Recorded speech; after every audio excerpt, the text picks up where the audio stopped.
సగద నిస నిస మగస సగద నిస నిస మగస పరిశుద్ధుడు పరిశుద్ధుడు. గట్టిగా చెప్పట్లు. ఆమేన్. సగమద గమదని మదనిస గమసగా. మీ అందరికీ యేసుక్రీస్తు నామములో వందనాలు తెలియజేస్తున్నాం. మన యొక్క సారి మీ మధ్యలోకి రావడం జరిగింది. ఒక 5 నిమిషాలు దేవుని వాక్యాన్ని ప్రతిరోజు మీరు వింటున్నారని నేను చాలా సంతోషిస్తున్నాను. ముఖ్యంగా ఈరోజు ఒక మాట చెప్పాలని ఆశపడతాను. ఒకటి ఏంటంటే, దేవుని వాక్యంలో ఉండి వాక్యము అందరి దగ్గర ఉన్నదట. కానీ వాక్కు మనం ప్రార్థన చేసి దేవుని దగ్గర నుంచి ఒక రేమా వాక్కు తీసుకున్నప్పుడే అది మన ఆత్మకు బలము శక్తిని ఇస్తుంది. కనుక అదే రీతిగా నేను ప్రార్థించి దేవుడు ఏ వాక్యం ద్వారా మనతో మాట్లాడుతారో ఆ వాక్యాన్ని మీకు ఇవ్వడానికి నేను ఇష్టపడతాను. కాబట్టి మీరు చాలా శ్రద్ధగా దేవుని మాటలు కొన్ని నిమిషాలు నేను వాక్యం వినండి. కనుక ఈ సమయంలో మత్తయి సువార్త 8వ అధ్యాయంలో 5వ వచనంలో ఇక్కడ ఆయన కపెర్నహూములో ప్రవేశించినప్పుడు ఒక శతాధిపతి ఆయన వద్దకు వచ్చి, ప్రభువా, నా దాసుడు పక్షవాతముతో మిగుల బాధపడుచు ఇంటిలో పడి ఉన్నాడని చెప్పి ఆయన్ను వేడుకొనెను. హల్లెలూయా. ఇక్కడ ఒక శతాధిపతి, మనకు తెలుసు, ఒక 100 మందికి ఒక అధికారి. ఈయన యేసుక్రీస్తు దగ్గరికి వచ్చి ఒక శతాధిపతి తగ్గించుకొని యేసుప్రభు గురించి విన్నాడట. ఈయన స్వస్థపరుస్తాను చాలామందినని యేసుక్రీస్తు గురించి విన్నాడట. విన్న తర్వాత అతనిలో ఒక విశ్వాసం అనేది వచ్చేసి, ఈనాడు యేసుక్రీస్తు స్వస్థత అనేది ఖచ్చితంగా స్వస్థపరుస్తాడు. కానీ ఎవరికి విశ్వసించిన వారికన్నీ వాక్యం చెప్తాను. అయితే ఈయన ఏం చేసిండు, యేసుప్రభు గురించి విన్నాడు. విని ఆ శతాధిపతి ఆయన వద్దకు వచ్చి, అసలు దేవుని దగ్గరికి రావాలి. ఫస్ట్ వచ్చి ఒకటి చేస్తాను. ఒకటి వచ్చి, ప్రభువా, నా దాసుడు పక్షవాయుతో మిగుల బాధపడుచు ఇంటిలో పడి ఉన్నాడు. అతని యొక్క దాసుని గురించి ఎటువంటి శ్రద్ధ కలిగిన చూడండి. నా దాసుడు పక్షవాతం అంటే కదలలేని స్థితి అన్నది. మంచాల నుంచి అతడు కూర్చొనలేడు, నిలబడలేడు, అటువంటి స్థితిలో ఉన్నాడు. ఆ వ్యక్తిని గురించి నిన్ను వేడుకుంటున్నా. ఇంటిలో పడి ఉన్నాడని చెప్పి ఆయన వేడుకొనెను. హల్లెలూయా. ఇక్కడ ఏమిచ్చిందంటే, ఇంటిలో పడి ఉన్నాడని చెప్పి ఆయనను వేడుకొనెను. దేవుణ్ణి వేడుకుంటానట. ఈనాడు వేడుకోవడం అనేది చాలా, ఒక్కసారి 2 సార్లు 3 సార్లు కాదు. దేవుడు స్వస్థత ఇచ్చేదాకా వేడుకోవాలి. ఇక్కడ ఇతడు 2 కార్యాలు చేసిండు. ఒకటి, యేసుక్రీస్తు దగ్గరికి వచ్చిండు. రెండవది, ఆయనను వేడుకున్నాడట.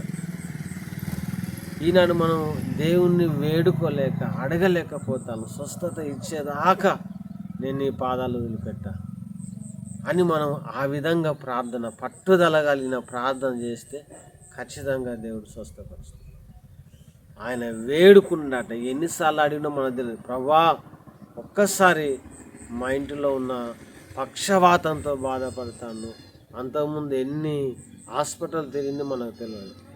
కానీ యేసుక్రీస్తు దగ్గరికి వచ్చి వేడుకుంటా ఉన్నాడు. ఈనాడు మనకున్న సమస్య గురించి ఒక్కసారి 2 సార్లు మనం అడుగుతాం, తర్వాత మర్చిపోతాం. కానీ ఇక్కడనైతే ఇతడు వేడుకుంటున్నాడు. ప్రేమన సహోదరి, దేవుని దగ్గర ఈ సమస్య గురించి వేడుకోవాలి. ఆ శతాధిపతి వేడుకున్నప్పుడు మనం యేసయ్యను వేడుకోవాలి. ఆ వేడుకోన ద్వారా ఎంత అద్భుతం జరిగిందో చూడండి. వేడుకోను, యేసు నేను వచ్చి వాడిని స్వస్థపరిచేదనని అతనితో చెప్పగా. హల్లెలూయా. ఇక్కడ ఒక మంచి మాట యేసయ్య మాట్లాడతాడు. ఈయన ఎప్పుడైతే వేడుకున్నాడో వెంటనే నేను వచ్చి వానిని స్వస్థపరుస్తా అంటే, ఇక్కడ ఆయన ఉద్దేశం ఏంది, దేవుని ఉద్దేశం ఏంది, స్వస్థపరచు యెహోవాను నేనే అని వాక్యం కూడా సెలవిస్తాను. స్వస్థత పరచడానికి యేసయ్య సిద్ధంగా ఉన్నాడన్న సంగతి మనకు గుర్తు చేస్తాను. ఇక్కడ యేసు ప్రభు అంటే దేవుని చిత్తమా కాదంటారు. కనుక స్వస్థపరచడం అనేది దేవుని యొక్క చిత్తం. పేతురు 2:24 ఉంటుంది కదా, అక్కడ ఆయన మన బలహీనతలు వహించుకొని మన రోగాలు భరించను కనుక ఆయనే మనను స్వస్థపరిచినంత మన పాపములను ఆయన భరించి మనకు స్వస్థత ఇచ్చిన మాట్లాడు.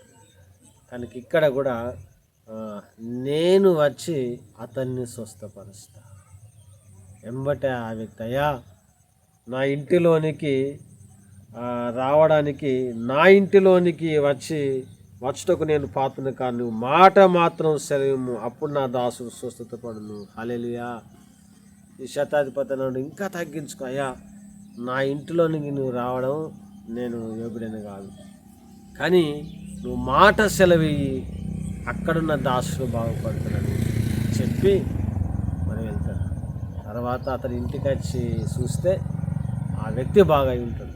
కాబట్టి ఇక్కడ కూడా మన యేసుక్రీస్తును శతాధిపతి వేడుకున్నాడు, యేసయ్య బాగు చేశాడు. కనుక మనం కూడా వేడుకోవాలి. స్వస్థపరచడానికి మాత్రం యేసు ప్రభు సిద్ధంగా ఉన్నాడు. ఆయన నిన్న నేడు నిరంతరం ఒకటే రీతిగా ఉన్నాడని హెబ్రీ 13:8 ఉన్నది. కనుక ఈనాడు ఆ శతాధిపతి వేడుకున్నట్టుగా మనం కూడా మన సమస్యల విషయంలో దేవుణ్ణి వేడుకోవడానికి ఒక తీర్మానం చేసుకోవాలి. దేవుణ్ణి అడగడానికి ఒక శ్రద్ధ కలిగి ఉండాలి. దేవుడు ఇచ్చేదాకా ప్రభా నేను నిన్ను విడిచిపెట్ట, నువ్వు స్వస్థపరిచే దేవుడు అని ఆయన పాదాలు పట్టుకుంటే ఖచ్చితంగా దేవుడు మన జీవితంలో అద్భుతం చేస్తాడు. అటువంటి కృప పరిశుద్ధాత్మ దేవుడు మనకు అనుగ్రహించలాగున ప్రార్థన చేద్దాం.